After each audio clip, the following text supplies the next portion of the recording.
And so the guy said, I mean, for a regular patent, it's going to be $35. But then if you want to get like the big one, it's going to cost like a lot of money. So anyhow, the idea is, you know, you take your normal deodorant container, and if the edges are sharp enough while you're putting on your deo in the morning, it could actually help remove some moles.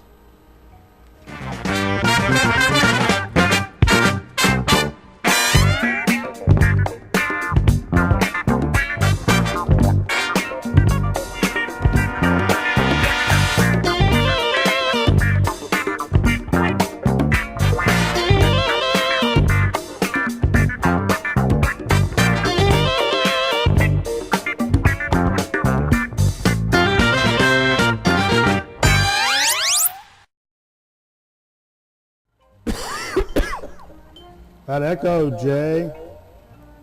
Sorry. Welcome to Grown Man Record Night, everybody. We appreciate you tuning in with us here on Friday night. We're having us a big old time, man. Big old time.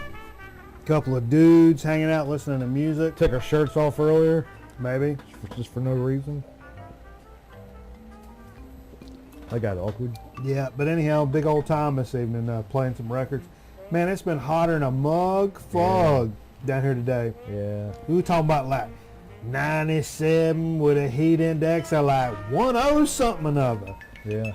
It's been ass. It was probably the hottest day today. Hottest day of the year so far. Yeah. Had to go shoot a Little League baseball game, so I'm standing out like shooting a game. There ain't no shade there. It's You went like, to college for that. It's just sizzle straight down. Game. It's awful. But it was really hot. I thought I was going to have a heart palpitation problem. Congestive heart failure. Because I'm probably not as healthy enough of a man as I want to be. Oh, you're all right. You know, you're probably not too bad. No? I don't go to the doctor. You know, you probably have some clue if you... Clues? Yeah. Like the Bloodhound Gang, you can go figure them out. Yeah. You guys get PBS where you live? Hopefully, because if you're not, you're missing out. PBS. Watch PBS every day. Do you? Can I make a statement? Make a statement, Joe. You know, I've got a son now, and who's in the What's his problem? He's into cartoons. And by the way, he loves Spider-Man. He thinks Spider-Man's the coolest thing. Oh! Something just fell. But I found there's a babies network, like a little babies network. Yeah, for like little baby kids to watch like entertaining and like lullabies at night.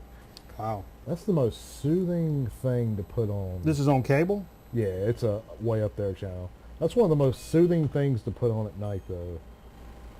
That's crazy. I've never heard of that. Yeah.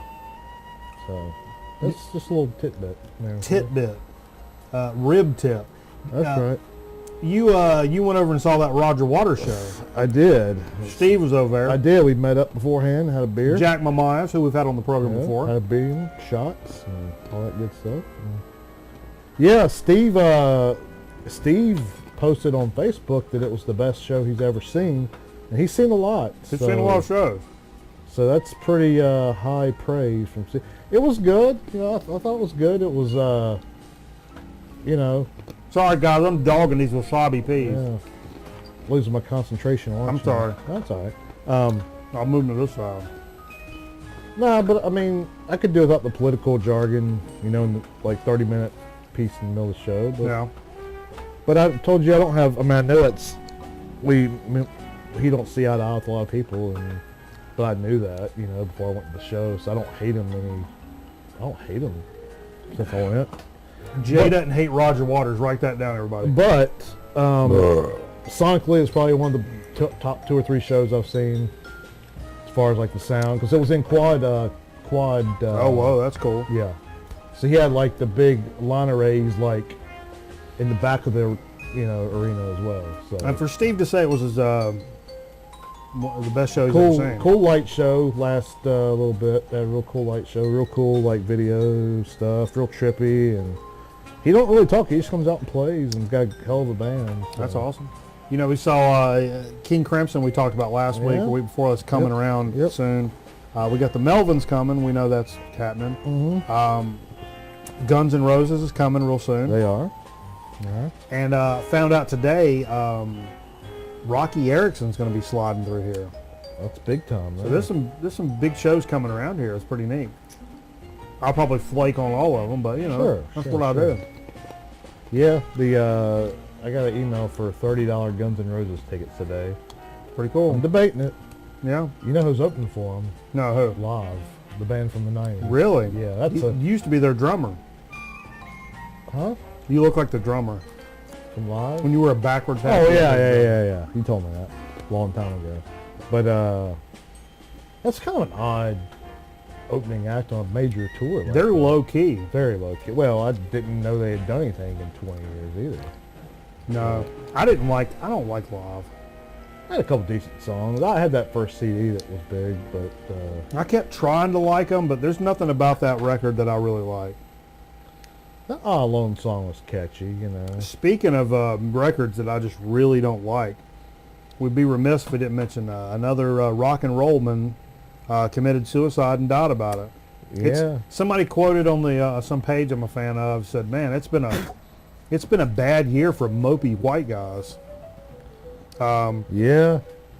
For sure, Chester Bennington bit the big one and hung himself, and that's his own right to do it. Whatever. I feel bad for his kids. I feel bad for his kids. He had twin boys. They're like 5. 6 kids. Yeah, 6 kids, twins. Yeah, I had total intentions of coming on here and ripping that whole situation a new one. Yeah. But I've decided not to do that because He I've was always been a chill. staunch disapprover of Linkin Park. I think Oh yeah, I am I think too. they're fucking terrible. Yeah. And what's really they were terrible. Yeah. What we've kind of rubbed in on that, feeling of me not liking them to begin with, when we, I don't know if I've told you guys, but band I was in, 5Ls, we opened for Slayer. Have I ever told that story? Yeah. Well, you told whatever. I guess. Maybe. Yeah. So Slayer, Killswitch Engage, Mastodon, Mastodon. 5Ls, my Haven't heard bad. much of them lately, have you? And where was I going with this? Well, you said Oh, yeah. Linkin Park. Huh? So when we get done playing, we come back home, amazing experience, whatever. Even though a lot of people booed us and shit.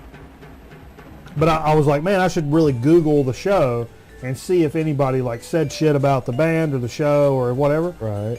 So I Googled 5Ls, you know, Slayer, Atlanta, and so things come up. Well, like message boards. Yeah. And some of them are just like, you know, talking about the show in general, blah, blah, blah.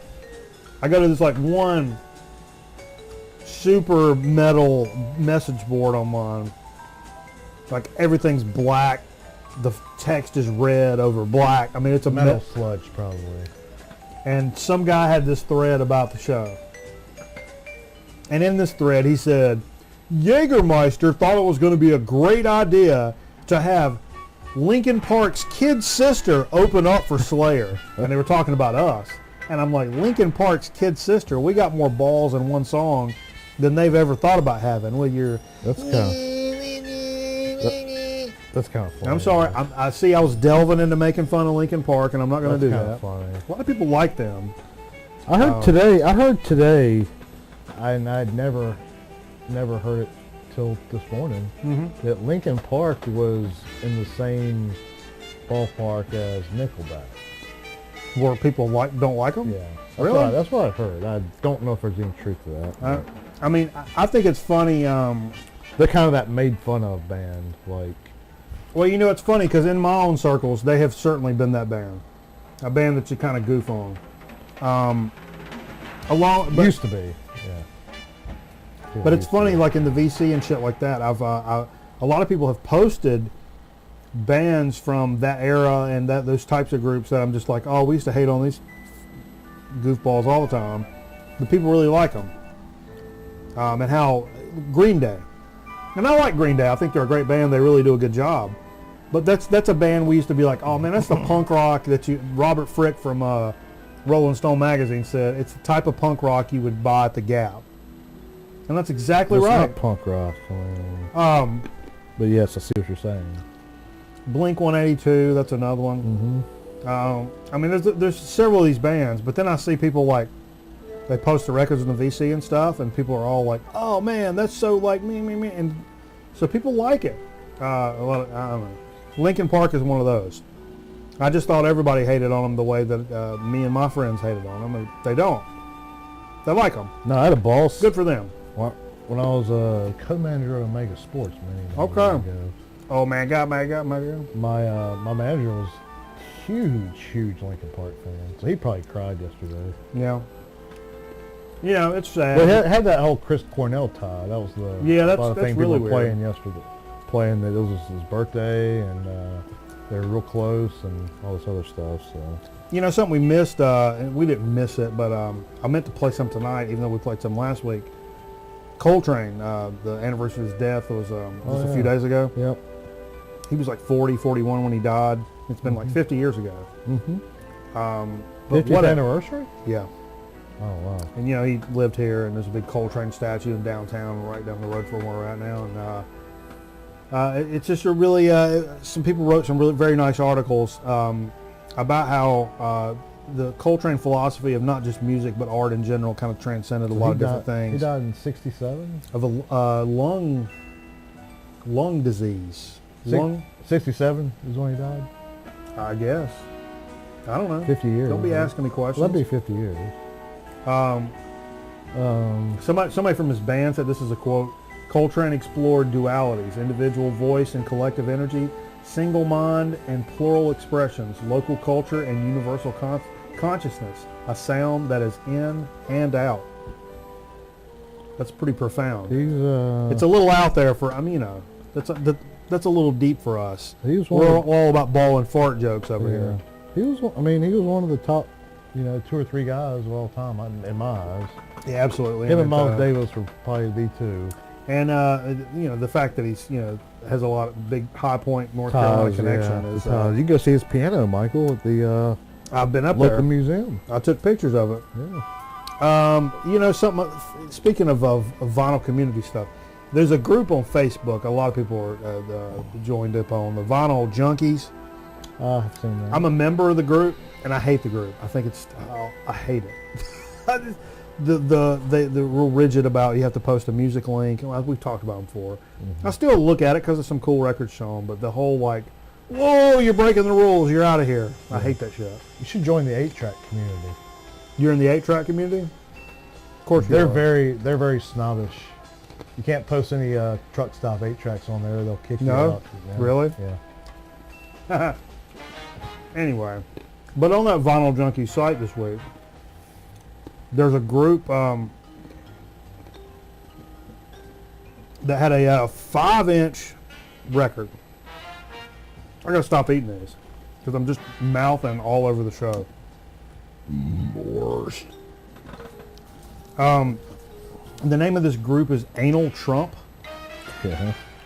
They're very anti-Trump, and this is not a political statement. I just thought it was really funny. Because the name of this album here is, if you want to qualify for health insurance, then maybe you shouldn't have gotten raped.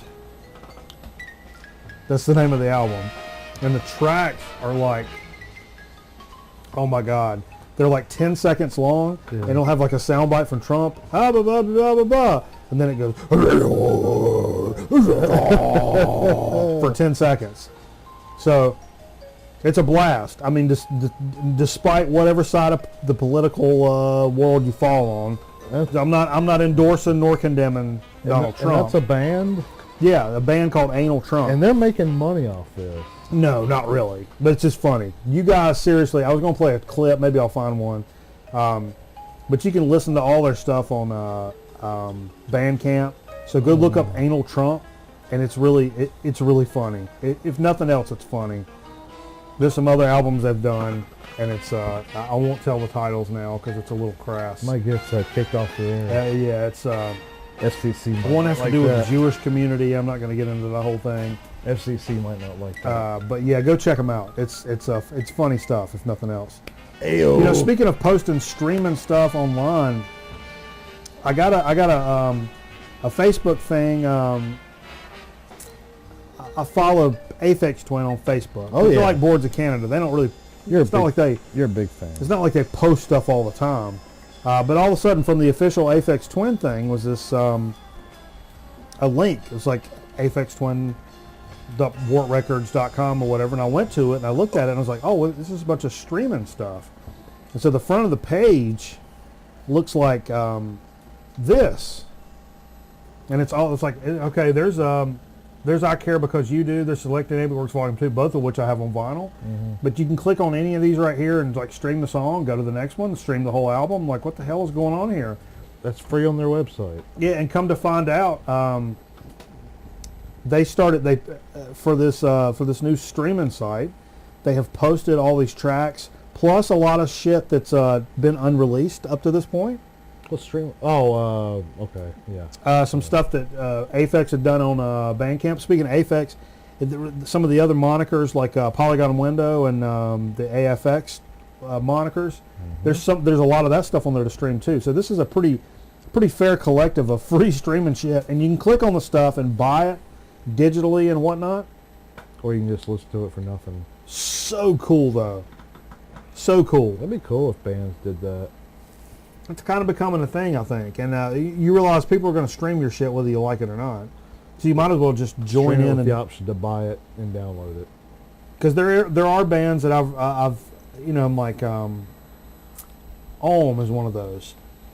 I streamed Ohm so much that at some point I stopped on a YouTube video and I was like, God damn it, dude, go buy this record, for crying out loud. You have streamed this 48 times in the last month. Yeah. Go buy the record. You owe it to them at this point. Right. At some point, it becomes very obvious. You owe it to the group or the combo Yeah. to go purchase. I've the gotten shit. better in my later years of buying instead of stealing. You know who's good about shit like that is Cameraman. Cameraman is so anti stealing music. in like, but for even stuff that's free like free Pandora, and he said I have discovered so many bands from just surfing through Pandora Yeah. that I buy the premium to give them money because they have helped me discover so much new music. Yeah.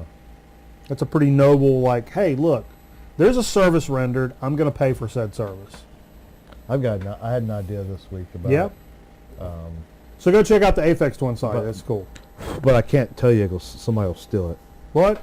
It was a good idea though. Really. Is it good like idea. my mole container? No, this is something legal that can make artists a lot of money. Are you saying moles are illegal? Yes, highly. Okay. What else? What else happened? Everybody. Oh, it was the 30th anniversary of Appetite for Destruction. I told Jay to bring it, and he can't find it. Couldn't find it. It might be here somewhere. So it may be over here in this stack. We were talking about Guns N' Roses tickets earlier. It was like 30th Yeah. anniversary. Yeah. That's Maybe pretty. That's why they were $30 today. Oh, they're going to go back up. Well, it said just today, Oh, but I guarantee you'll get another email in 2 weeks. my Appetite for Destruction story. When I first started bridging the gap between stupid little kid and irritating like junior high kid, Yeah. get to middle school, and all of a sudden, you start picking up, you start looking at chicks and stuff. And in my mind, all the hot kind of slutty chicks, they were all sort of pseudo metal chicks. Yeah. Carmen Bisher, Kelly Hines, and they all wore like Guns N' Roses shirts. Right. And I just thought that made me. They were into Guns N' Roses, so I went and while I was at the flea market, I bought a Guns N' Roses tape, a bootleg tape, and a bootleg T-shirt. What year? This was like late 80s?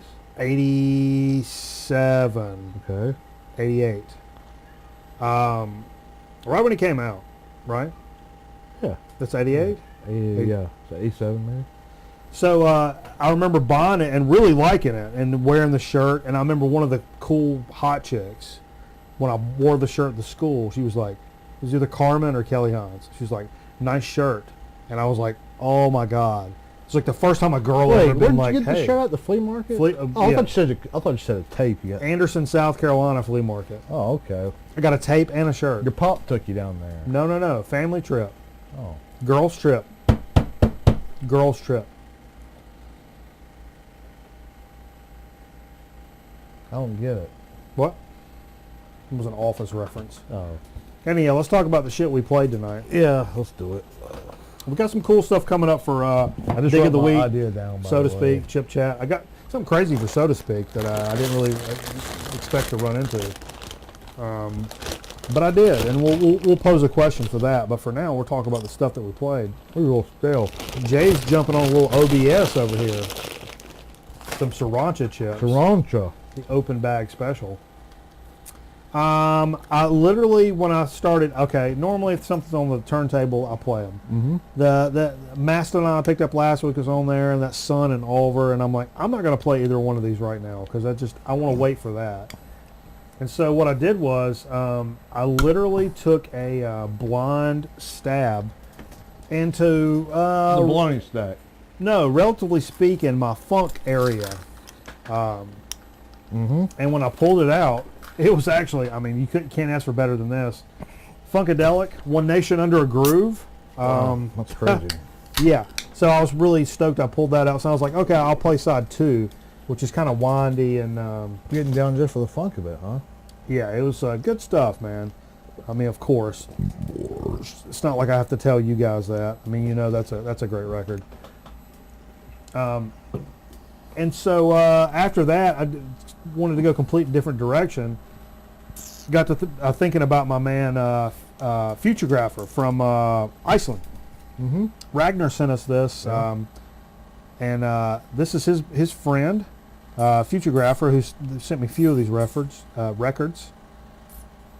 And this stuff is fantastic. I mean, this may be my favorite one. He sent me a few of them. This may be my favorite one. Mm-hmm. Which is called, let's see if I can see that. Can you see the name of that? I can't. Not when you're moving around like that, I can't. What is that? Look at here. What is it? Where's the name at? I didn't see it. I like this one a lot. But he's a cool guy. He's actually checked out the show, I believe. This Futuregrapher guy. And you guys check it out if you're into electronica type stuff. You know my man Curtis. This is something you would dig, man. Go look at this stuff, and it's a cat that's a friend of the program. And our buddy Ragnar sent it to us. Figure out the name of it. There are a couple more down there, but this one may be my favorite. It's got Aphex vibes at times, a little board. Sigborn something. Maybe. Nope. Maybe. I don't know. You're failing, Jay. Yeah. Story of my life, huh, Mike? You know? The world needs ditch diggers too, Danny. Heard this a little talk about this on college radio today, and I was like, oh shit, I need to play this record. 13th Floor Elevators. This is a 180 reissue from 2011, I believe. It's not the best pressing, but it's good enough for me. It was a real cheap, brand new record. It was like $10 for the record. Yeah. In the local record store. And did you get this before you really knew a lot about them?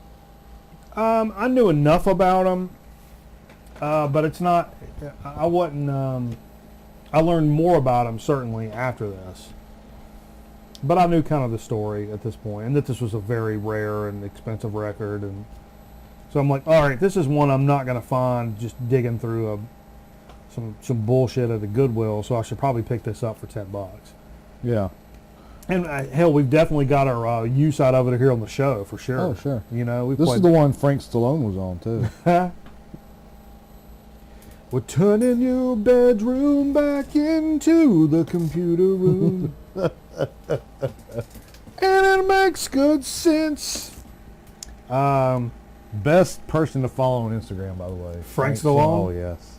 I think I told the legendary reporter in this area the other day. I was like, yeah, you know, a friend of mine showed me a picture of Frank Stallone and Carrot Top hanging out on 4th of July. Mm-hmm. You're kidding.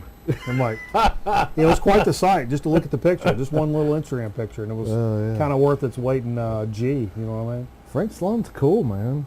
He's probably the coolest of the Stallones. He was on Tim and Eric, that's all you got to say. Was he? That's what that song I was just singing. Yeah. I think you showed me that. Butt balls.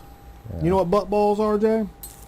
You guys, I really enjoy when people call bands combos. And I this didn't is know of this till you told me. like the Bill Black combo. You guys will see that from time to time out digging around. Chris Hines combination, Mission Suite. It's a German record from the 70s. Well, Heinz, I mean, that's a German. Yeah, I don't remember. He's not from Germany, though. I think Well, that's a German name, though. Dutch or Maybe his something. ancestors that owned the distributor in Germany or something like that. But this is an actual German pressing. It was a German record and a German butt ball. It's the 70s. I looked it up, but I don't remember. This is absolutely... Let me look up the drummer that's on here. Personnel. Jerry Brown on drummers. But anticlimactic. It was. But Jerry Brown apparently is a goddamn badass because this thing smokes. If you guys ever run across this shit, take it from me, Mikey Bananas, the guy here on your computer screen right now. Go listen to this record. This is fantastic. This one is Dutch. really surprised me. It's flute heavy. That's the Chris Hines is a flute guy. Oh, Germany, yeah. And it's very Ron Burgundy. The little trills and Herbie Mann. Herbie Manish at times. Sometimes it would kind of drop out and slow down. It almost sounded like King Crimson. Had some psychedelic elements at times. Had some just very free jazz. Very much so free jazz. Like a lot of really trippy stuff, you know? I think these boys are taking drugs. I think all them old boys got together and said, we need to do us some drugs, make some music over there. Somebody cut on that microphone. Is that D from What's Happening? Yeah. You ever heard a flute that goes, You ever seen one of those? Yeah. Yep, Oh. all over. Ron Burgundy. They go all over.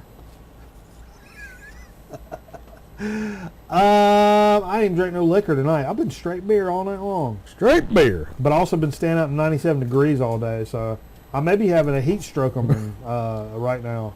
That'd be funny. You guys ever had a heat stroke? Leave me a note in the comments about your heat stroke problems. Absolutely. Digging a week last week, Mastodon cracked the sky. We played side 1 last week, played side 2 tonight. What a fantastic record. Great record. Holy shit. And that was like $7 in a record store. Yeah. He says VG, and I don't hear no VG bullshit about it. Sounds pretty damn solid to me. Do you hear any problems with that record, Jay? No. No. Just the problem that it was too freaking good. Too good and too short. That Could was have kept that was on the going. And then I played this Butthole record. And I played this record because of this woman's butthole that's on the back of it. Oh, yeah. It's Olivia Newton-John, yeah. and I like this record. I'll be honest with you. Nice gatefold. Look at here now. Look at that now. Oh, my gotcha. Wawa. Shit, when I was a kid, I had such a big thing for Olivia Newton-John. Yeah. You know what's in Olivia Newton's John? Gomer's pile. But yeah, don't show that side of it, dingbat. Show that butthole. Show a picture of that butthole. I think we B examined that last time. butthole. I know, but it don't get any worse. It doesn't deteriorate every time you show her butthole. It could. It could. Like a... If she's got anal fissures, it could. Okay. I think she had hemorrhoids when she had kids. I was an anal fissure angler. Professional anal fissure Oh, circuit. God. I about made myself pass out just then. I'm close, man. I've had a rough day.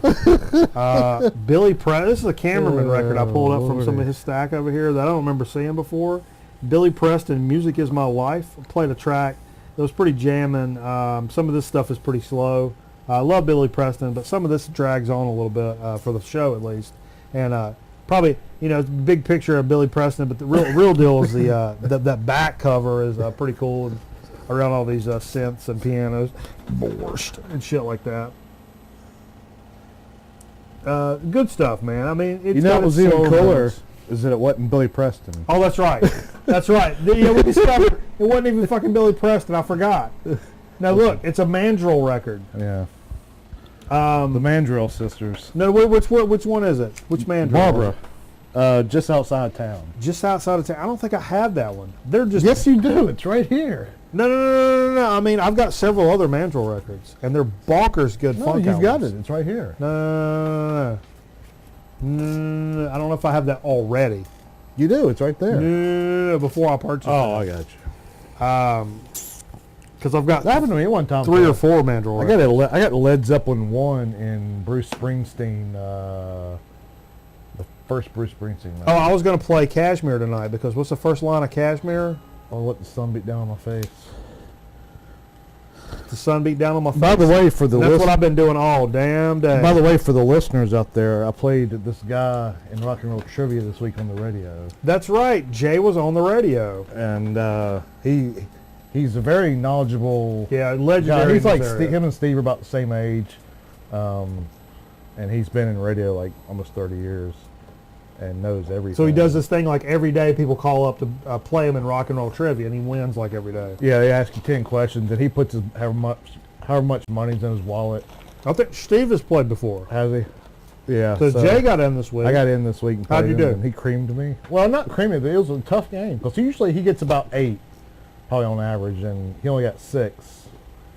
So they were tough questions. Okay. And I was on the phone, and it's hard to hear some stuff on the phone. Yeah, and sometimes when they play like a clip from a song and they play it through the phone, you can barely hear it. I think that's kind of bullshit. But I thought I'd be like uber nervous, but I really wasn't. So it was fun. You ain't gonna come away with less than what you came in with. Nope. Screw it. I didn't want to get 0. That was the main thing. Don't throw a donut. No, that would be embarrassing. Then they wouldn't let me play. I'd probably get blacklisted. BL. Yeah. Dig it a week from last week. This warped Wells and Bleachers from Red Fame. And this red vinyl from Relapse. 2012. I think 2012. Great shit, man. Good stuff. I really enjoyed that. It's a good band. Red Fang, the more I listen to Red Fang, the more I like them. I think when they try to get a little heavier on the vocals is when it kind of turns me off a little bit, but for the most part, they really bring it. Great band, straightforward, rock, stoner rock. Is this anybody like, is this a side project for anybody, or is this all original? No, straight up. Okay. Cool. Yeah. Straight up, you now tell me. Straight up your Buddy Hoyle, as you would say once. Yeah, that's pretty much what we played this evening. Yeah, it was an exciting playlist tonight, huh? Now for Dig of the Week, I gotta get me a beer. Yeah, get you one, Michael. Did you bring a lot of records for Dig of the Week, Jay? I only bought one record this week. I bought a new record. And then what I did for a change, because I don't always show my records, obviously. Yeah. So I brought what I played this week. At home. What you played? Yeah, at home, what I listened to this week. Oh, during the week? Yeah, I just picked some random stuff and kind of just had a music night. And so I entertained the idea. In fact, I reached out to Jay earlier today because I had not went to the record store because I spent a lot of money last week, well, for me. And I hadn't really had a chance to go out to thrift stores this week. So I text Jay and I'm like, hey man, let's do like a sleepers night. So think about like some sleeper records. You know, we do that from time to time, the GMR and sleepers. Mm-hmm. And I mean, less than an hour after I said that, I had to go do a little something, and whatever I had to do was right next to the Goodwill. And it's a Goodwill that's really close to where I work. You told me this when? This morning. No, you didn't. Yeah. I didn't get a message. No, when I told you to bring sleepers. It said bring Guns N' Roses. No, the email. I See? I didn't get it. Yeah, you did. What happened? I swear to God I didn't. You said emails are just as good as text, and now we're proving it's not a problem. I swear to God I didn't get that. Look, but anyway. But I was like, let's do sleepers, and I'm like, yeah, because I don't have any records, blah, blah, blah. And so less than an hour later, I find myself in this Goodwill that's like the one that's so close to my work, and I don't really even go to there that much because a lot of See, it'd be right in the middle right there. go above that. See, that's more low. That's recent there. I'll bring the helmet record, bring appetite. See, I didn't get it. I must have sent the wrong address there. Oh, no. Mm-mm. So anyway, so I'm in this. Well, I got a couple of these sleepers. So I'm in this Goodwill. No, I'm not doing sleepers. That was the point. I'm not doing sleepers. So I'm in this. I'm confused. So what are we doing? Because we were going to do sleepers, and then I'm in this Goodwill, and I'm like, oh, let me just breeze through this one. Always has bullshit. So you didn't send the sleeper message, and you were thinking about Yes. sending it. You did send it. How far as I know. Huh. But while I'm in there, I'm like, oh, wait, let's what's on this bottom shelf. Top shelf. Christmas records, religious records, baloney. I did find like a couple of soundtracks. I'm like, oh, I could maybe buy. It was a Gremlin soundtrack, but I don't. Not bad. Nah, I put it back. Because on the bottom Couldn't shelf, put anything on it. I But found all these like soul funk records. yeah. It's all $1. So, of course, my shit, bargain bucket all day long. Bargain bucket. Um, Don't see much of that anymore. like Kool and the Gang. This is what's the name of the record? I saw that Patrick had that. Something special. I got it because it's the one that's got Get Down on it. And I don't think I have this Kool and the Gang. I like Kool and the Gang. Listen, I can tell you a story about Kool and the Gang. Tell me one. I saw them one time. Really? Yeah. With Earth, Wind and Fire? No, with Van Halen. They opened for Van Halen. Really? Yeah. What tour is that? Like a couple tours ago, like 3 years ago, 4 years ago. They were really good. I believe it. Probably the best opening act I've ever seen at a show, probably. Something from originally came from look 83088 Rave On Records, Peters Creek Parkway, Winston Salem. Oh wow, that's the receipt. It's got the receipt on it. Really cool. That's probably worth not much. Janet Jackson's Control, 86 on 8 I AM. saw that at Hippo Records. Really? Yeah. This was a buck record and it's in pristine shape. He wanted 45 at Hippo for it. What? No, he didn't. Hmm? 45 bucks? No, he didn't. Like it's like 7, something like that. Also saw R&B legend These are Sade. fairly new records. Like Sade, Promise. yeah. This is 85 CBS. Wow. I mean, who doesn't love some Sade? That's some Sade, old Sade. That's some good shit, man. as they call her in the South. Really revered soul singer when it comes to the 80s. Oh yeah. For sure. And some good jams on there. Was she the You Gotta Be girl? Was that her song? You Gotta Maybe. Be? Yeah. Now we start getting a little dirty funky, Jay. Let's do it. The boys are back. The Stone City Band. I didn't know anything about this, but I saw this cover. I'll be honest with you, I know nothing about that either. No, and I saw it and I was like, wait a minute. And I look at the back.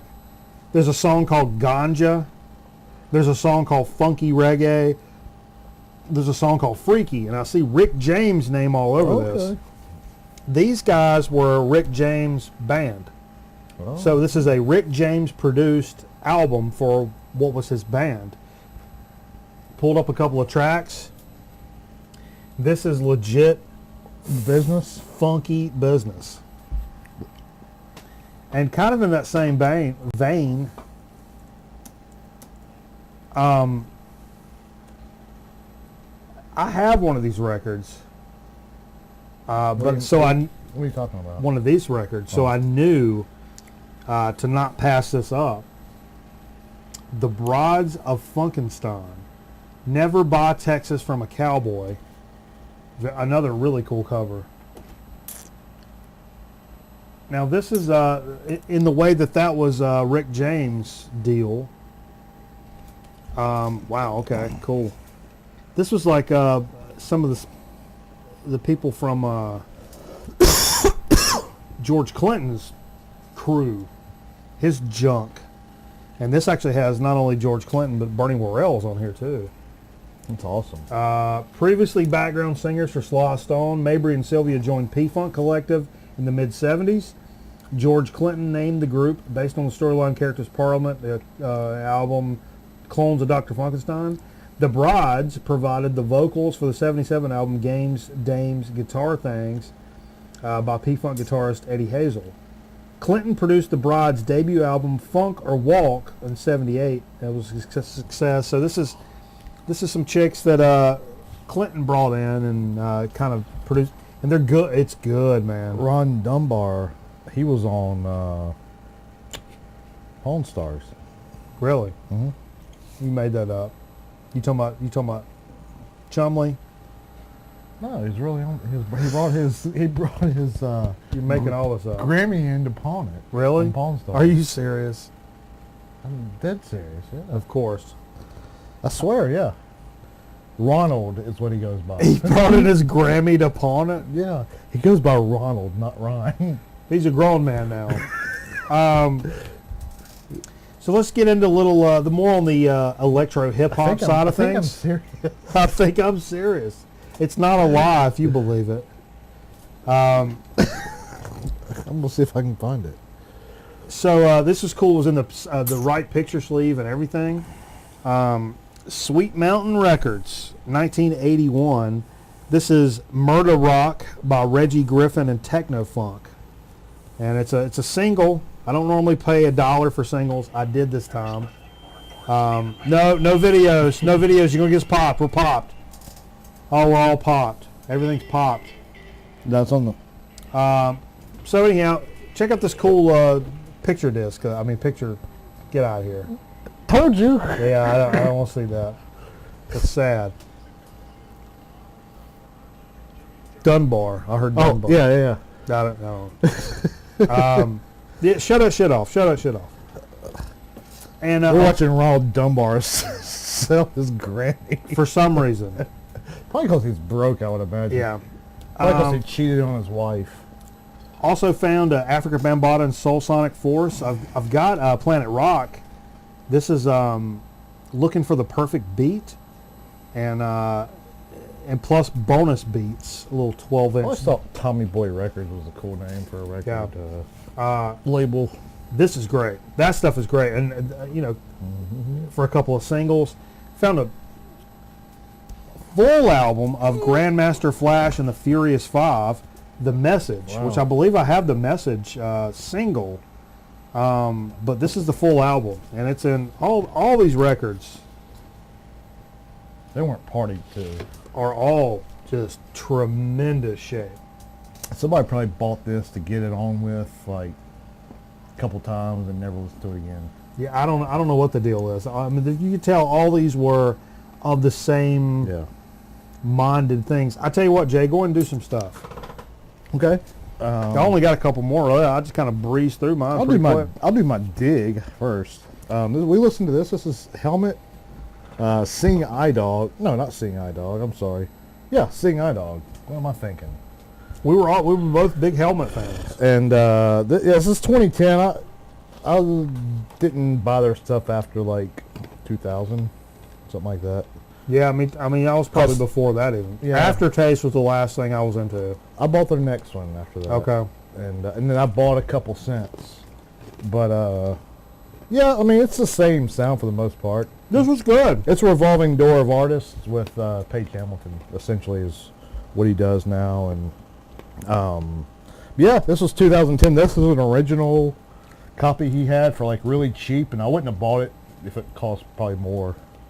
So but the cool thing is that really got me was that you can see it says includes a live Warped Tour. Yeah, and you thought it was a CD. I thought it was a CD or MP3 or something like that. And it's another freaking vinyl, a live vinyl. So I was really stoked for that. And where's that recorded at? Warped Tour, San Francisco. Okay. So yeah, cool. Cool. Yeah, that's pretty neat. Yeah, and then how many do you have? Do some more business. All right, I just brought stuff I listened to this week. I just listened to random shiz like anybody else. Yeah. I'm no better than anybody else at watching Hell this nah, show. son. I listen to regular stuff just like you guys do. Just like everybody, I'm one boot at a time. That's right. I listen to all music one boot at a time. So I listened to Pretenders, Learn to Crawl. This is actually probably my favorite Pretenders record. Okay. This is the one after they lost their, I think it was a guitar player to a heroin overdose. It happens. She wanted to like quit the business or something like that and had to like just take time and heal, and she wrote songs, and that's what ended up being this album. And so it was a really good comeback record.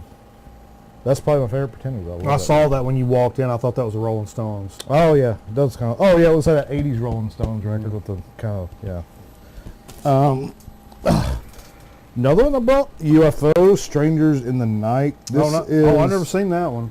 This is the one that's probably their most famous. It is a live record, or some people would say it's a live record. Some people would say that. Those people would be wrong. But yeah, it's got all the hits on it. Well, not hits. I mean, but yeah. But they were good, man. I didn't know about UFO until like 5 years ago or something like that. I got some VCLT from Metal Theologian, I believe, sent to me, and I put that on. I'm like, oh, that's pretty rocking. It's good early '80s hard rock, not like the stuff you hear on MTV. But like legit good '80s. It had a little more of an edge guitar, to it. A little something. Some balls. Yeah. Some balls. So yeah, it's always good to put on. I'll just do my last two, then you can do your last little bit. How about that? Sure. One of my sleeper Van Halen records, and the reason I play this is because this is in perfect condition. This is like it never would have been touched till these hands got on it. These eyes. I only know that from Superbad. Superbad, yeah. That's terrible. I don't know the actual song. That was one of my mom's favorite songs. Only concert she ever went to. Who was it? Three Dog Night. Oh, okay. But this is probably one of my favorite Van Halen records that isn't in the mainstream, just because all the other songs. So, Women and Children First, 1980, I believe, 79, 80. This falls third in the line of Van Halen. Third in the line of Van Halen records. It's got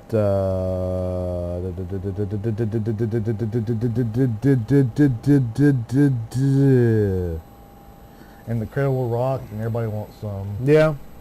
So you got those, right? I don't think so. You don't. Well, you're missing out. Then this was my first ever Goodwill purchase. Oh, ever? Ever. I've never seen a Stevie Ray Vaughan record ever. This was way back though. You ever seen a Stevie Ray Vaughan record? I own 3. How do you not see them? I just saw one yesterday. Really? Yeah.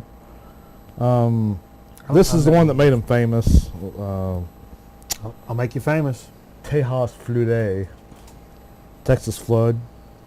And I think that's a cool picture on the back. It's a very candid shot of him, and that's the legendary A&R guy for the Bob whatever label this CBS Columbia. CBS.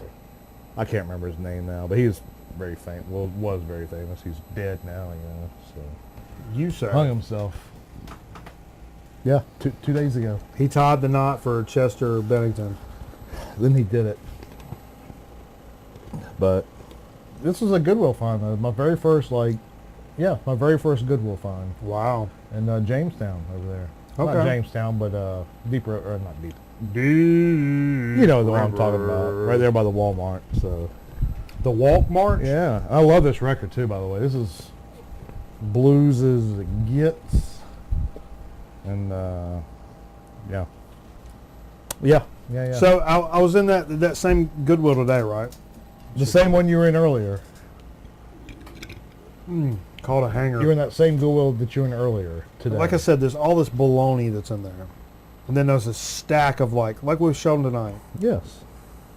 Early 80s to mid 80s. I bet you that just got in there too. Disco, R&B, funk. And in the middle of that, I see this record. And I'm like, I don't recognize that name. That don't sound funky to me. So I pulled it out. I thought it was a Jesus record too. But I pulled it out to go look at it. And when I pulled it up, this record is from like 2003 or some shit. Mm-hmm.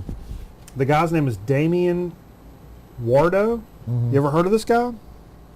He's a singer-songwriter kind of guy, kind of indie. I'm thinking kind of, I don't really know what to think. Is this an old record? He's from Seattle. He's done stuff on Sub Pop, and he's done stuff on this label, which is called Secretly Canadian. This is from 2003. It's called Where Shall You Take Me? And I looked this up on Discogs, and I didn't even get to sample it. told that guy, it's got some cool photographs. Actually, if you wouldn't mind, flip that record. Is this called the Water Stained Blues? I think that's the real, that's just what it looks like. Or maybe not.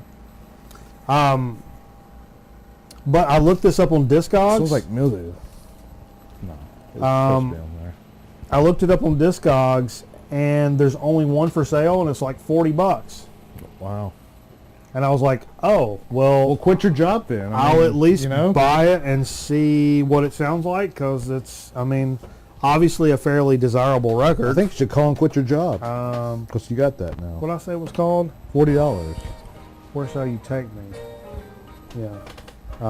It's Gerardo. Rico Suave. It's the 5th studio album by this cat, released on 2003, produced by Eric Fisher. Damian Eduardo provided the vocals and guitar. Eric Fisher provided the guitar and keyboard, and Andy Myers provided percussion and background vocals. The songs Abilene and Sucker were used in the television series One Tree Hill. Wow. I don't know. I've never heard of this guy. Fairly, somebody likes him. Well, somebody that watches One Tree Hill might know of him. In this same Goodwill, I'm digging through here, and I find this Prince album, Dirty Mind. I don't have any Prince. Except for a Speedo? Is that what that is? Except for VCLT for my buddy John. I think that's an EP or a single. I think it's a single. So, Dirty Mind, it's in great shape. Goodwill. I don't know where Dirty Mind falls. You know where that falls? Well, 1980. Like, by the looks of the cover, it looks like it's pretty old. 1980. That's probably his second or third record, maybe.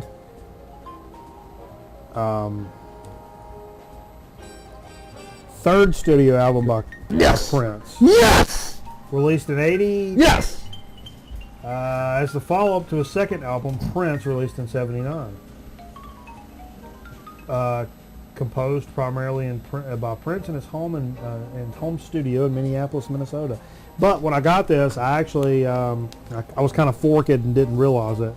It actually has Prince 1999 in the jacket along with that. So I don't have that one. So now. I thought you meant instead of the record. No. Oh, okay. Cool. It's got both of them. Do they charge you for two or what? No, I didn't realize it was in there. The other one had a price tag on it. They could have gouged you on that. Yeah. $1. So I got Dirty Mind and Are these all 1999 75 cents? dollar record. Oh, okay. And then as I was digging through that more, I found another Prince record.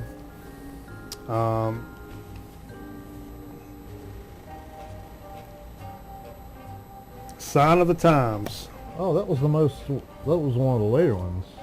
Was it? Yeah.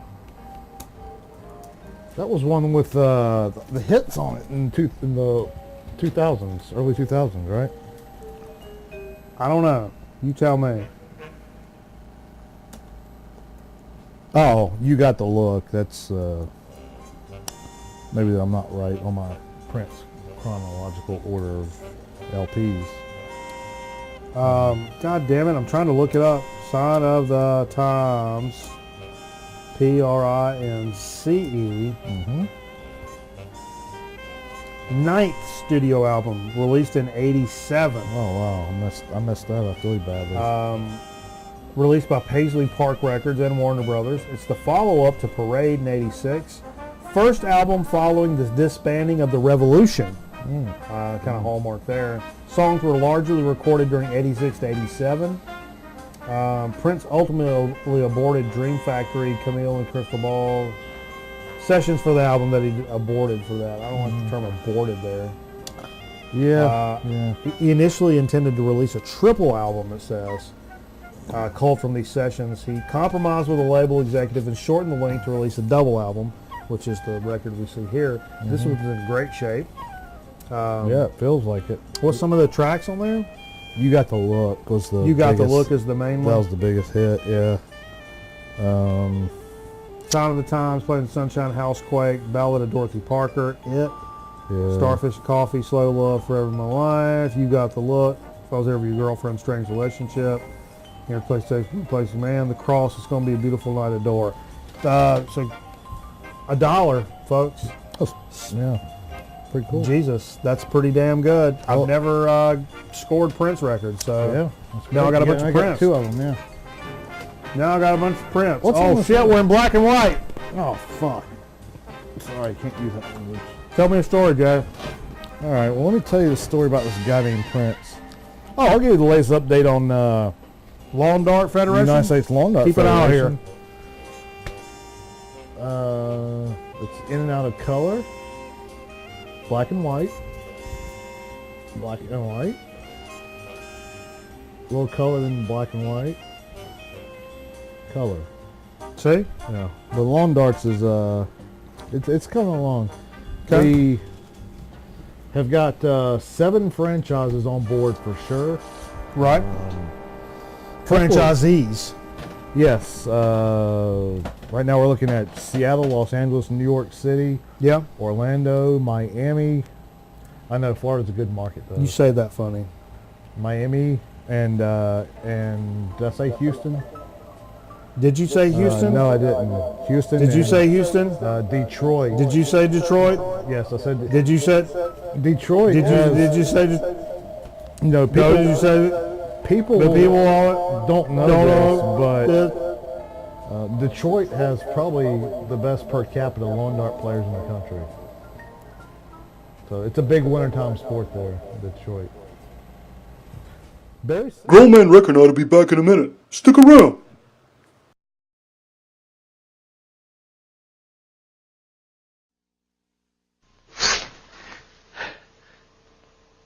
I do coke, so I can work longer. So I can earn more. So I can do more coke.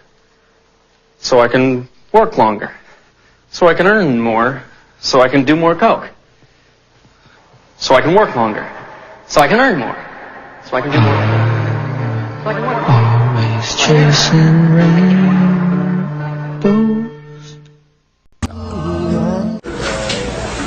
ايه ده؟ ما تيجي نجيب باندا يا بابا. يا ابني ده لما جبنا حاجات كتير. Just you know why. Why you and I will buy and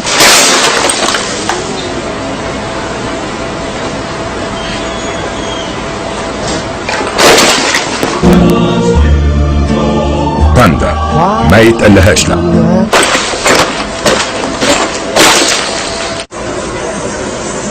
بابا مش هنجيب باندا يا بابا.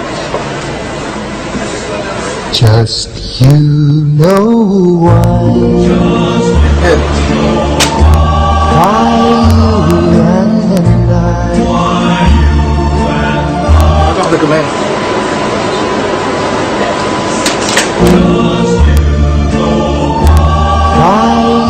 باندا ما يتقلهاش لا.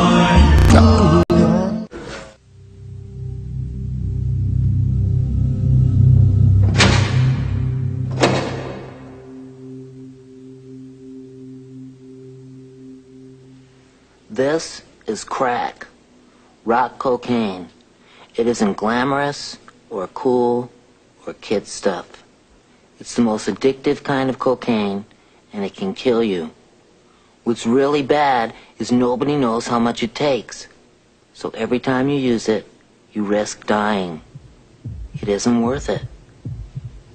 Look, everybody wants to be cool, but doing it with crack isn't just wrong. It could be dead wrong.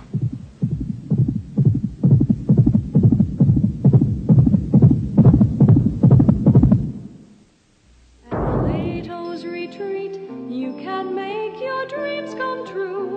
Fulfill your wildest fantasies, we've got them all for you. The pleasure and the fun will keep you feeling young. It's for you. It's for you. Plato's Retreat, located in the Ansonia Hotel, is a unique club open to free-thinking adult couples. We offer a relaxing, no-pressure environment, complete with heated swimming pool and that great disco beat. Plato's may not be for everyone, but you won't know until you try it. For more information, call... The pleasure and the fun will keep you feeling young. It's for you. It's Plato's Retreat is for you. Come and see, it's for you. Say howdy to fresh food at Roy Rogers. Say howdy to our burgers, a thick and juicy size. Howdy to our roast beef, it's sliced before your eyes. Say howdy to our chicken and howdy to our slaw. Say howdy to a double R, it's not against the law. At Roy Rogers, you never see frozen hamburgers, tired old chicken, or dry roast beef. We make it fresh, and that makes it delicious. Say howdy to fresh food at Roy Rogers.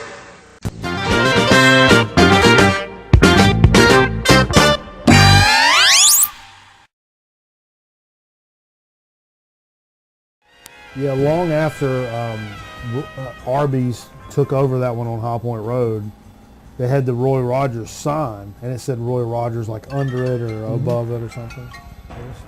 Hey everybody, welcome back to Grown Man Record. I appreciate you staying with us here Friday. I'm not so sure I've ever eaten at a Roy Rogers. Yes, you have, Jack. Probably. Going up north, I remember going up 95. They had ones that were in the medium. You can pull over. You ever pull over one of them mediums? Oh yeah, I've seen that. They got convenience stores down in Florida. Hell yeah. I pulled over and met a damn Roy Rogers in a medium. That's a brilliant thing to have. It's a British thing. Brilliant. Is it British? Are you British? Yes, I'm jolly British. I've been covering a murder trial this week. And it involves Irish citizens. And so the Irish press is here, which is crazy. Murder trial in our area? Yeah. They're super nice, and all these people from Ireland. It's so crazy. There's also producers from 2020, Dateline, and 48 Hours there. What's the premise behind that? I can't really get into it. I don't watch the news, so I wouldn't know. I got you. So this is going to be one of those stories on 48 Hours coming up. A girl and her daddy killed her husband, allegedly, and that's why it's on trial. Apparently that's against the law. Guilford County? No, sir. Davidson. Davidson. What was that old sheriff's name? I was trying to think of it. Hagee? Gerald Hagee. Yeah. Friend of my daddy. Is he still alive? We're in black and white. Is he still alive? Yeah. It's color.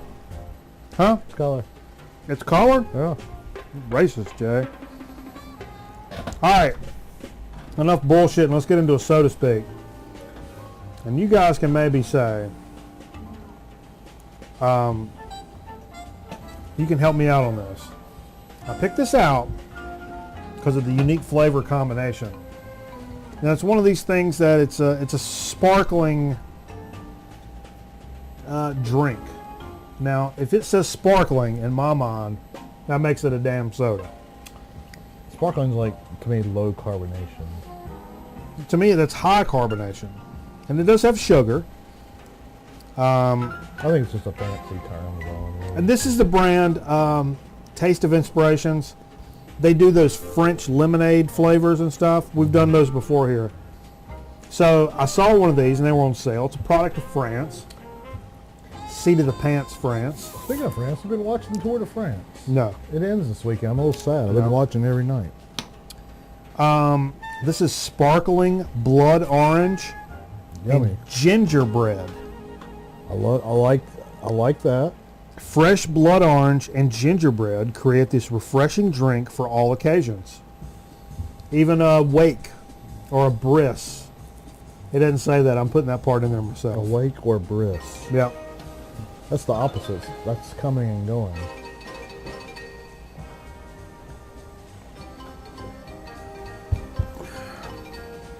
Refreshing, unique.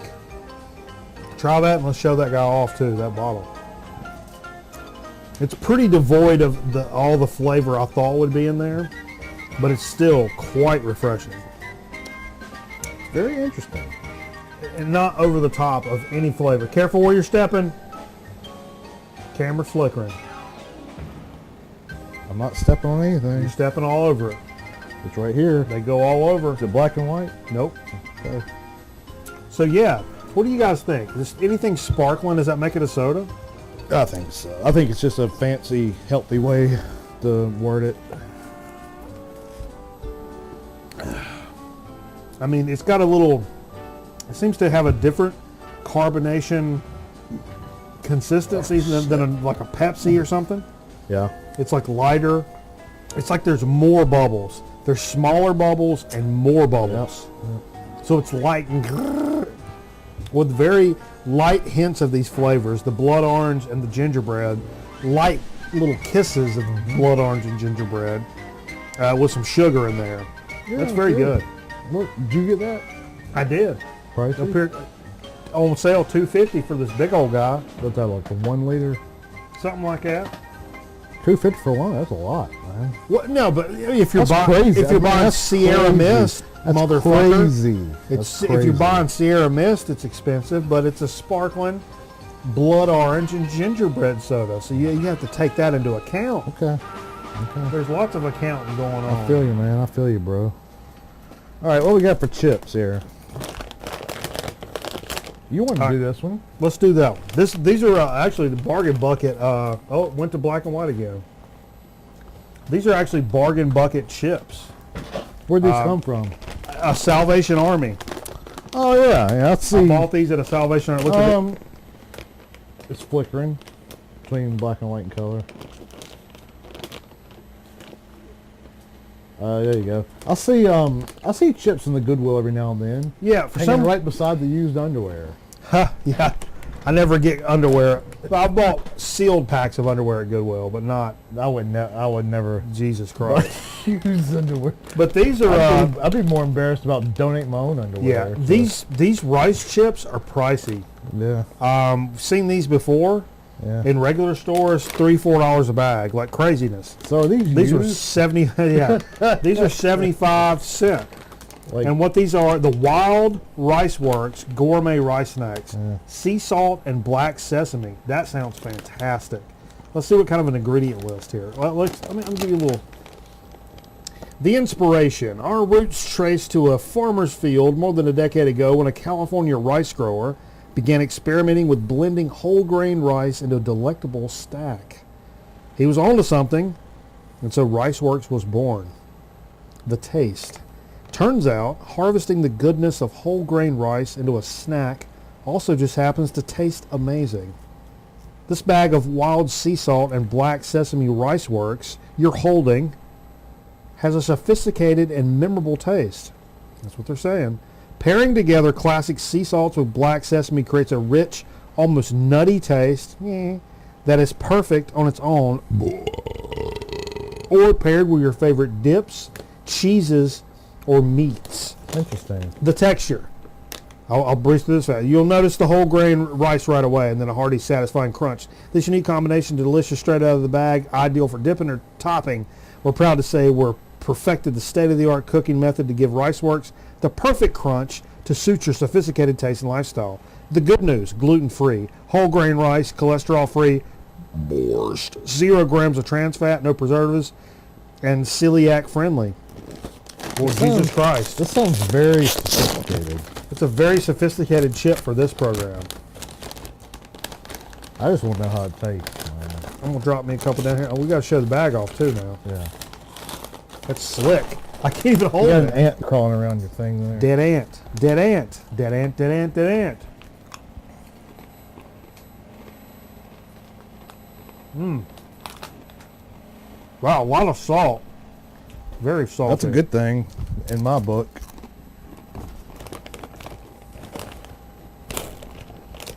I really don't taste anything but just a shit ton of salt. First impression to me is a tortilla chip. Very whole grainy.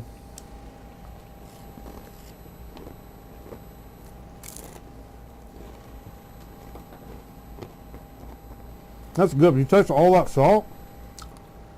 No? Maybe you got a salty one. Eat that one. No, no. You like them? I think these would make a terrific dip chip. Tastes like sun chips. But thick. Yeah. I So don't it's really taste any of that stuff. A heartier sun chip that would really stand up to a dip. Yeah, very strong. Nothing wrong with that. They're not bad. He's healthy. I mean, they've got a lot of oil, so They're better for you than a potato chip, probably. Especially with the whole grains you're getting. All right. There you go. I'm done talking. I won't talk no more. Thanks for joining us on Grown Man Record Night. Well, hopefully we'll come back next week with some new shit. If not, call somebody. I don't know. We do the best we can with what we got. That was a good chip chat, though. Oh, yeah. That shit was good. I'm really enjoying that. All right, we're going to play some record albums. And you guys sit back and enjoy. And if we don't see you before then, keep up with us on our YouTube channel. Also, time to time, I post things, some of the stuff before tonight I've mentioned on Facebook, on our old Facebook channel. So you want to keep up with us there as well. You know, we're all about that jug life here, baby. So we appreciate each and every one of you, and really we do, man. The people that comment and interact and get in bed with us electronically, we appreciate you, and we like talking to you. So we'll see you next time. For the Curbist, I'm Mikey Bananas. We'll see you next time on a Grown Man Record Night album stuff.